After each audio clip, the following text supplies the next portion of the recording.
came out in 2019, and we had a release party for it, and then a few months later, the whole world shut down. Let's Make Dumplings, we followed up with that, but we made that mostly during lockdown, and it came out in 2020, so we didn't really have any parties or events for it. Let's Make Bread came out in 2024. I partnered with the baker Ken Forkish for that one, and he was delightful, amazing to work with. But he lives in Hawaii and is very much retired and was not interested in coming to the mainland to have a bunch of events. So I'm just really overjoyed to be able to have like a public event with people and actually be in person and have be able to talk to you about comics. After we finished Let's Make Bread, I was kind of looking for a project that I could work on my own.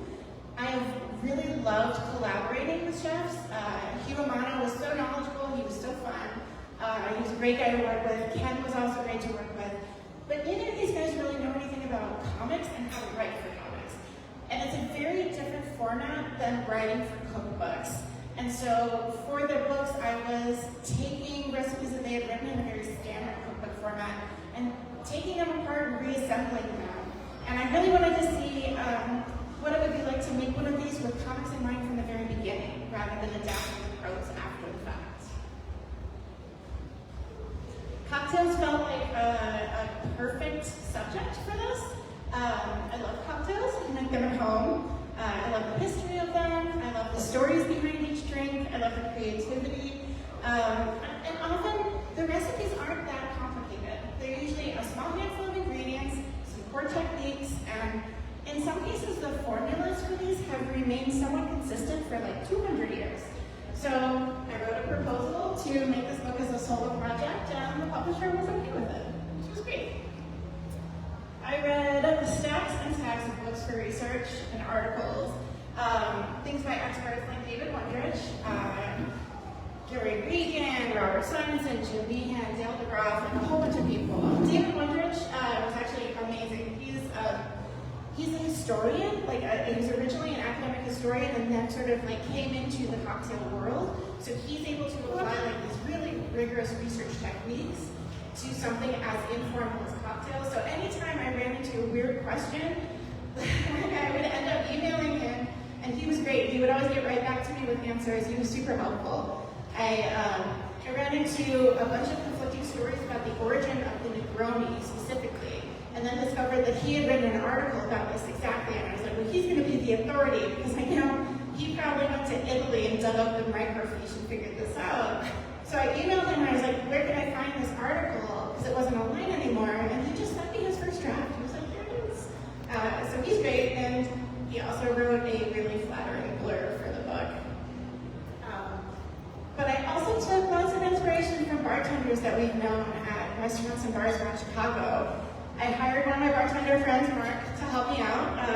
He helped walk me through a bunch of core bartending techniques so that I could understand processes and methods, but also the reasoning behind them. I wanted to know what active working professionals thought about things like, why do we stir some drinks and shake others? How do you know when you've been shaking or stirring long enough? So the more, in general, the more that I can personally understand about the how and why of the process, the easier it will be for me to draw so that other people can understand it too.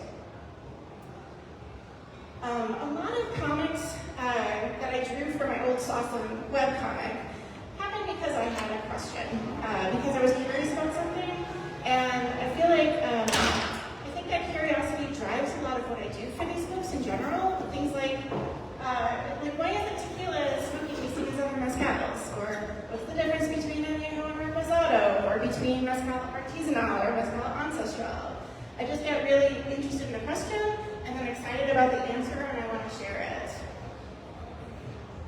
I was really excited to apply the comics format to this topic, to find ways to make the techniques and processes of making cocktails really easy for people to follow. I wanted this book to be the book that I kind of wish I had had at my 20s, something really approachable and accessible and fun, like an introduction to the craft of making good drinks. But I was also, I feel like this spread really demonstrates it. I love working on Let's Make Bread, but it was was so many shades of beige and brown, and it kind of like, as an artist, it drove me nuts after a while. So I was just like giddy to use color again and like be able to do really vibrant stuff. And of course, I was really excited for all the recipes. I started out with a list of 100 recipes, just adhering to what I felt like was a good core of classics, modern classics, standards that you can expect to see on bar menus today. I ended up having to whittle that down to just about 60 recipes in order to fit into the page count, which was a little heartbreaking. But I had this vision from the beginning that I wanted each spread to have one page for the recipe, but one page for like the story of the drink, like historical context, etymology, flavor profiles. Really my thought was like, I want this to be what you would want to tell your friend when you're mixing them this drink. Like, what was the whole story behind this cocktail? Why was it important? It was very interesting researching the history and like cultural context of a lot of these drinks. There were some fascinating stories, some very confusing ones. Most cocktails are created off the cuff in an atmosphere like this, in a bar, and it's not like there are reputable historians sitting around writing everything down for posterity. So sometimes I had to dig through competing stories and just try to judge what the likely truth was. And of course, some of them were just wildly fun. I feel like the best story about the White Russian isn't like where it came from or who came up with it, but it's that it was almost forgotten until one movie, until the Big Lebowski comes out and brings it back to the cultural forefront. And now there are Lebowski festivals all over the country, and people are drinking White Russians again. I have been kind of sad about the recipes I had to cut from the book. But a little over a year ago, I revived my Sauce and webcomic as an email newsletter, which I'm really terrible at marketing. So if anybody wants the link, I will let you know how to sign up for it. It's free comics in your inbox every week. I have been occasionally posting cocktail recipes that didn't make the cut of the book there on the newsletter. And I'm kind of thinking if I end up doing enough of them, they can end up in a future edition, hopefully, or maybe like a companion mini comic or something. So yeah, after collaborating with expert writers for 3 cookbooks, it was really exciting and really exhilarating to make one of these on my own from start to finish. It was, of course, a surprising amount of work to do all like the deep dive research and all the writing and all the illustration on top of that, but it was really rewarding. It was a lot of fun. And I figure if people have half as much fun reading this book as I did making it, I will consider it a wild success. So if you want to buy the book tonight, Beaverdale Books is over here, and they can help you with that. If you have a copy that you would like me to deface, I will be happy to draw little cartoon cocktails in it. And if you would love a perfectly crafted cocktail, please see your bar staff here and tip them generously.